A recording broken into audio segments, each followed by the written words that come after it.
1975 overflowed with disco grooves, soft rock confessions, and AM radio anthems. Some of its biggest sing-alongs have drifted out of sight. Here are 10 one-hit wonders that once owned the dial and still hit like a time machine. Number 10, The Hustle by Van McCoy and the Soul City Symphony.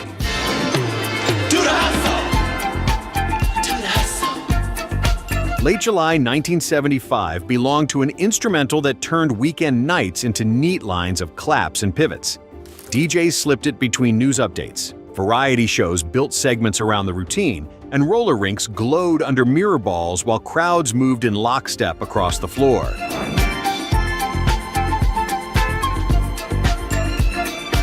The spark came from a Manhattan dance floor where a new step was catching on.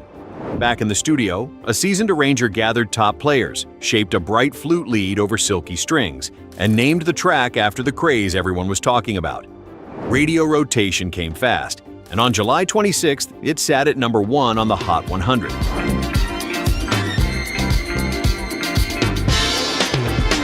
Weddings, reunions, gym dances, living rooms. The moment the count begins, shoulders loosen and feet find the turns. A volley of hand claps, a glide across the parquet, and the room remembers the pattern as if it never left.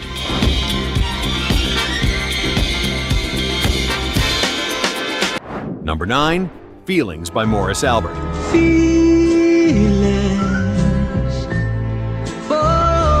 Prom halls and wedding receptions slowed to a single sway as a sweeping ballad took the spotlight. Variety shows saved it for the big finish, and lounge bands kept it ready for the last dance when the lights softened and the room went quiet.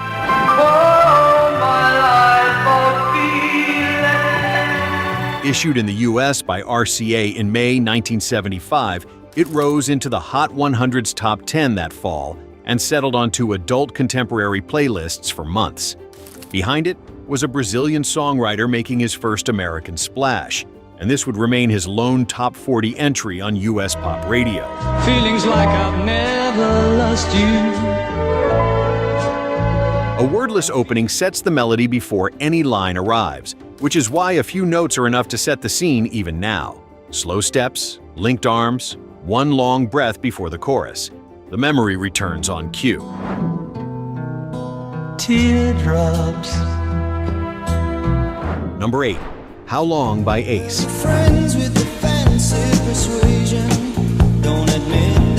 A rehearsal room secret lit the fuse. Rumors swirled that a bandmate was moonlighting with another group, and the unease turned into a pointed question set to a tight groove.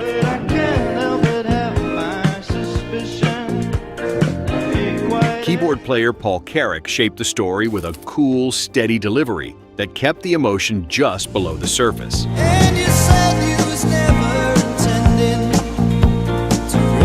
Stateside airplay arrived in the spring, and the single pushed steadily into heavy rotation. By early summer, it was sitting inside the Hot 100's top 5, the lone US top 40 appearance for the London outfit.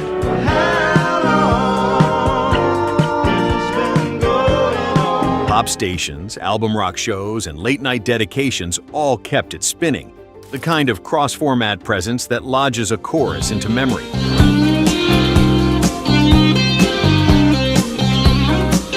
The first bars still pull you back to car stereos and long red lights. A quick nod of the head, a glance at the dashboard clock, and that familiar question hangs in the room again, as if no time has passed at all.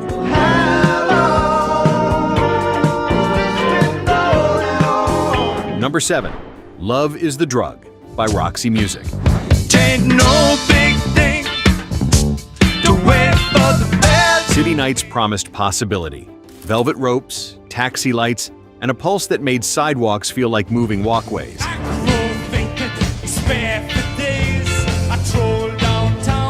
Somewhere between Last Call and First Train, a story unfolded about the chase itself. Eyes meeting across the room, the rush of stepping into trouble with a grin. What's in store? Love is the drug that Released ahead of the Siren album in the fall of 1975, the single tightened Roxy Music's art school cool into something radios could not ignore.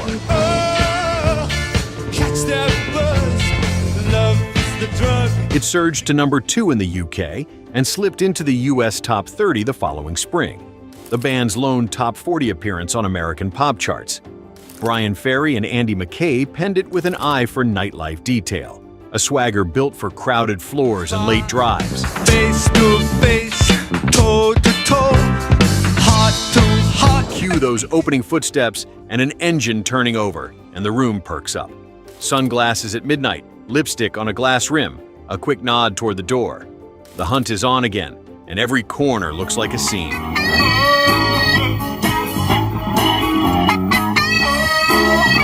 Number 6, Chevy Van by Sammy Johns. I gave a girl a ride in the wagon. Van culture rolled across America in the mid-70s, offering privacy and a taste of freedom on two-lane roads past sleepy motels. Teen magazines showed custom interiors, drive-ins filled after dark, and a soft rock story slipped behind the wheel as the soundtrack to quiet getaways and open windows. Just like a picture, she was laying there, moonlight dancing on. Radio programmers picked it up early in the year, and the request lines followed. It eased from late-night slots into daytime rotation, and before summer, the single sat inside the Hot 100's top 5. For its writer-singer, this would be the lone visit to America's Pop Top 40, the kind of once-in-a-career moment that ties a name to one song forever. Gonna love me in my Chevy van, and that's all right with me. Cut for a small southern label with a tight circle of session players, the record keeps its details simple: an easy acoustic figure, warm organ, and a chorus that rides well on car speakers. Put it on, and the picture returns. Arm out the window, a quiet road ahead, no rush to be anywhere at all. Your eyes on the road, son. Better slow. Let's take a quick pause before we hit the final 5. Which of these tracks brought a memory rushing back? Did one surprise you, or have you been playing it for years without knowing who sang it? Where were you when you first heard one of these? And what's your personal pick for the most overlooked hit of 1975? Number 5, I Want to Do Something Freaky to You by Leon Haywood.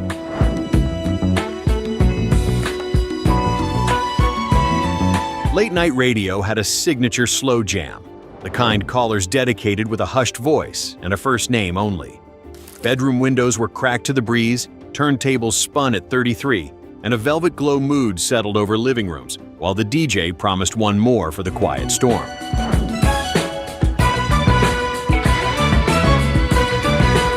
Released on the 20th Century in the fall of 1975, the single slipped from R&B playlists onto pop stations and kept climbing. For its writer-producer, this became the lone visit to the US Top 40, the moment his name fused with one title on mainstream radio.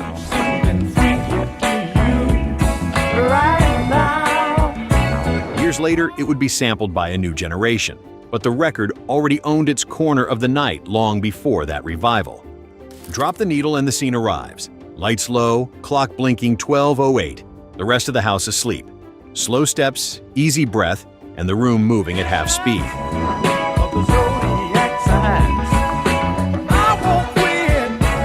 Number 4, I'm Not Lisa by Jessi Colter.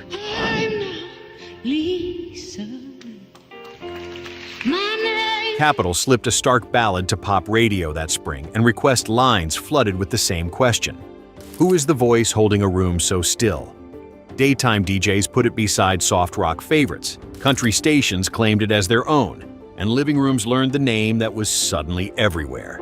My name is Julie. The singer came out of the outlaw country circle that gathered around Nashville and Arizona, writing the song herself and shaping every pause.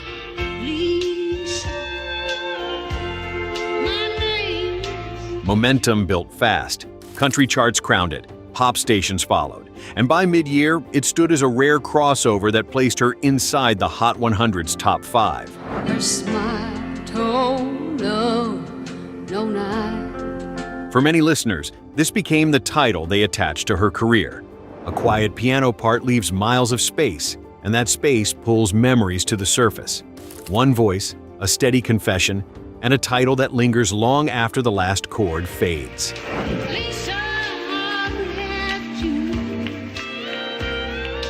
Number 3, Rockin' Chair by Gwen McCraeh.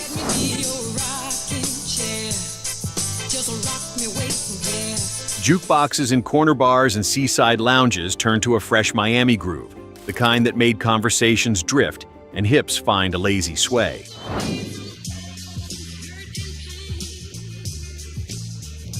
Weekend crowds learned the hook by heart, and radio DJs leaned on it to close out evening sets with a grin. Spring turned to summer and the single caught a steady tailwind.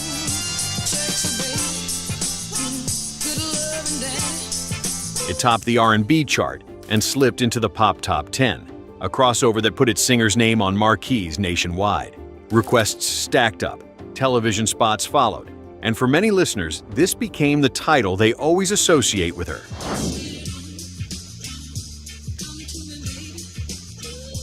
The record came out of the TK family in South Florida, written by longtime Miami hitmakers and tracked with local session aces who knew how to keep a pocket unhurried.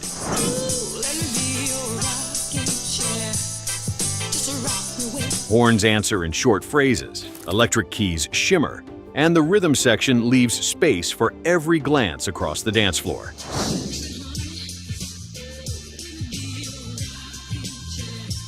Number 2, 18 with a Bullet by Pete Wingfield.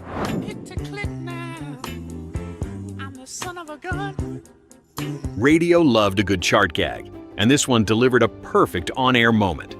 The week Billboard printed the title sitting at number 18 with a bullet. DJs leaned into the wordplay, and listeners repeated it back like a secret handshake. Request lines lit up because everyone wanted to hear the punchline land.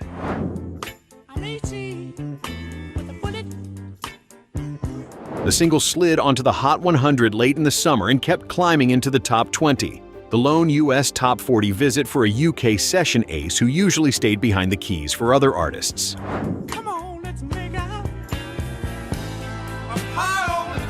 Pop and R&B stations both found room for it, and its momentum turned into a quick flurry of TV spots and countdown mentions that stamped the name into memory.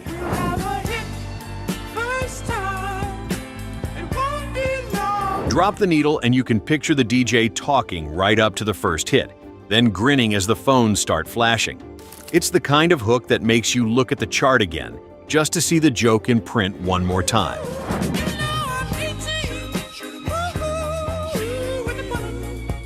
Number 1, Third-Rate Romance by the Amazing Rhythm Aces.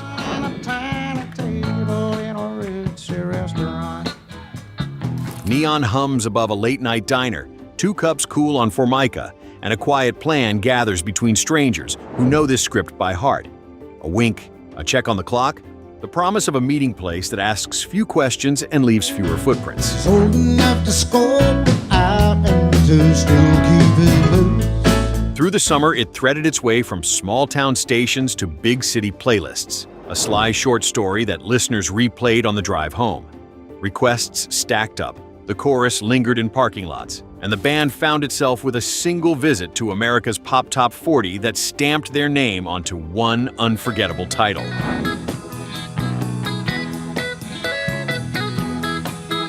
Hear it now, and the scenery comes back in full color. The smell of coffee, the buzz of a neon border, the soft thud of a door closing on a quiet side street. 3 minutes later, the credits roll, and you are already halfway down the road.